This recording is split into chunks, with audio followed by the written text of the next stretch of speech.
So now let's get down to talking. I know you guys are all interested in hearing Ray and Hef talk about their friendship and talk about Fahrenheit.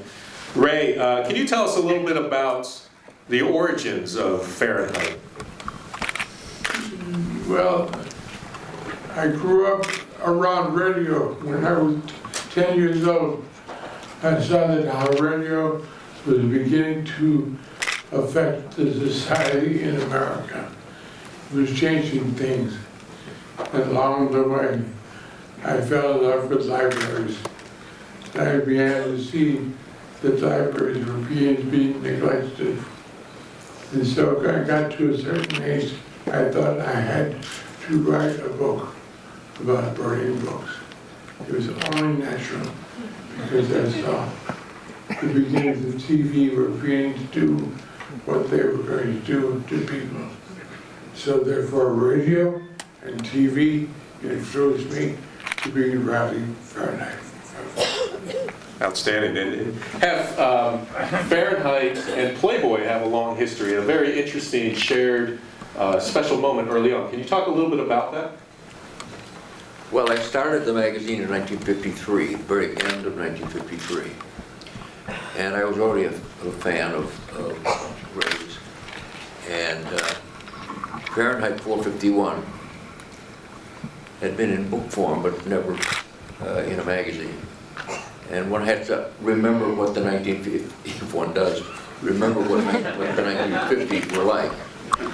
A story about book burning in the future seemed so perfect for its time and so perfect for the magazine that I was planning on publishing that all I could do was contact Mr. Bradbury and tell him what I was doing, and he became excited about what I was doing and was kind enough to let us serialize in what I believe was the 3rd and 4th and 5th issues of Playboy, the now iconic Fahrenheit 451. And I am forever grateful and proud that it appeared in our pages. It is.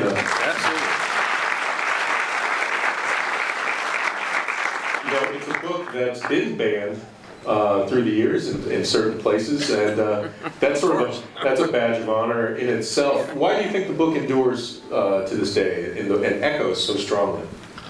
Because I do think that it speaks to the very nature of repression and freedom and democracy. And the inspiration, of course, was the notion that the book burning would be done by firemen who were supposed to put out fires. And the title itself, the temperature at which books burn, was inspired, and of its time and of every time. You know, Ray, with your writing, I know that you still write vigorously. You still create every day. Yeah. Can you talk about that? That shows an amazing vigor and of course, an amazing imagination.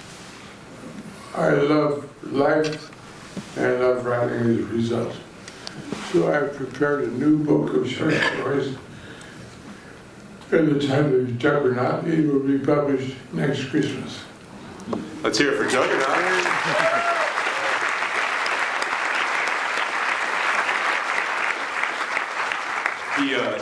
I think Juggernaut's a pretty good description of an imagination that is so prolific. When do you do your writing? Do you do it in the morning? I get out of bed and explode every morning. I throw up in the morning and I clean up at noon. Outstanding. And then, I think it's a metaphor. I saw that you once described yourself as a pomegranate. I thought that was a lively description. Pomegranate is me. I love writing novels. I love writing short stories. I love writing screenplays. I love writing teleplays. I love writing stage plays. I love writing poetry. I love writing prose. So therefore, I'm a pomegranate. Pomegranate kilograms full of a billion seeds, right? Exactly. When you look back on Fahrenheit, what does it mean to you? The book has meant so much to so many people, but for you as a creator, has it changed through the years what it means to you? I was astounded to see what happened. The great thing about writing is you must not know what you're doing. But when it's done, it suddenly explodes before you. And I see what a change Fahrenheit has helped in our society today. All across America, Fahrenheit is helping libraries to survive. And it's helping bookstores to survive also. Okay. The important thing is libraries. They're more important than colleges or universities. Because libraries are free. The important thing is knowledge should be free. You don't have to pay.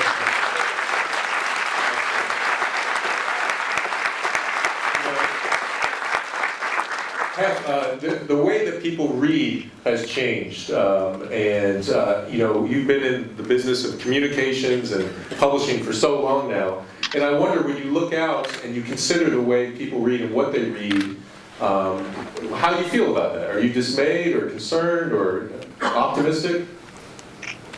Well, something in between, obviously. I think that, you know, progress, so-called, technological progress, gives us, and certainly the internet and the television and the way that we communicate now, is a mixed blessing.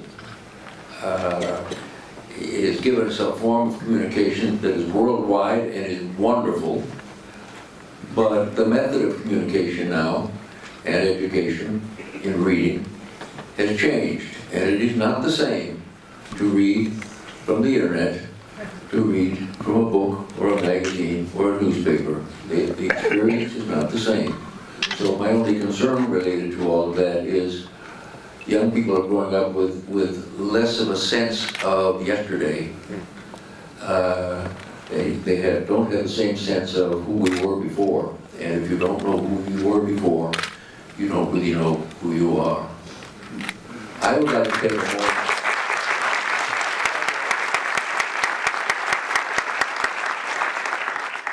on a different and related subject. I would like to publicly, for the very first time, thank Ray for something else that he did that very few people are aware of.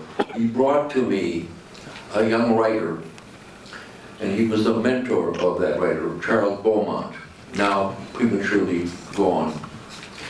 And Charles Beaumont told us our very first original story, because in the very beginning of Playboy, because we didn't have any money, the early stories in Playboy were reprints.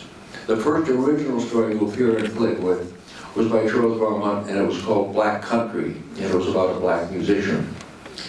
And a year after that,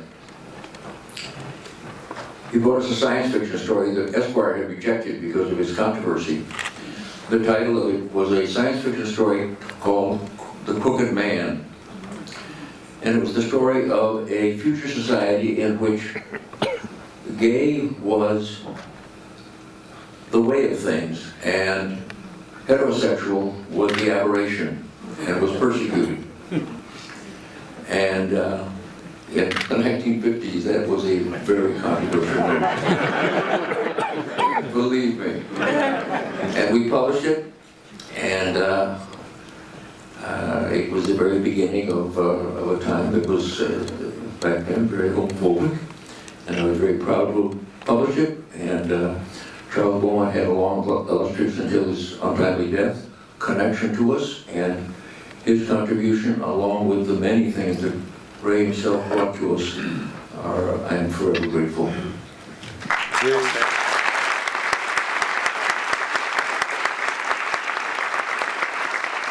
So Ray, we're going to watch the film shortly, and I'm wondering what you think would be a nice way to introduce the film. What do you feel about this film, and has your opinion changed through the years in any way? The main problem with this book is they double cast Julie Christie playing two roles. They shouldn't have done that. It's very confusing. But Oscar Werner is perfect in the lead. Absolutely perfect. So the film, and it has a wonderful score by Bernard Herrmann. One of the great composers.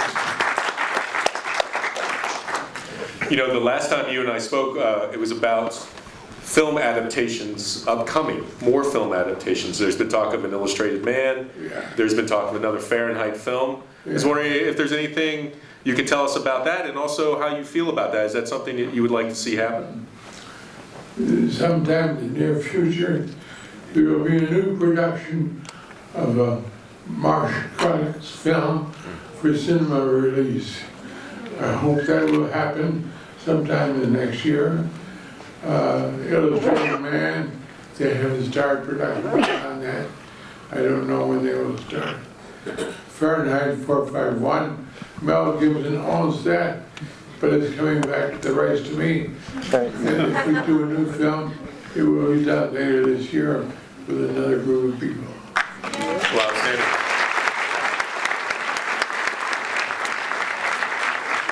And, nothing that makes me happier than sitting up here tonight with these folks. And let's get the movie started, but first, a nice, let's give an ovation to Mr. Hefner and Mr. Bradbury. Happy birthday, dear Ray.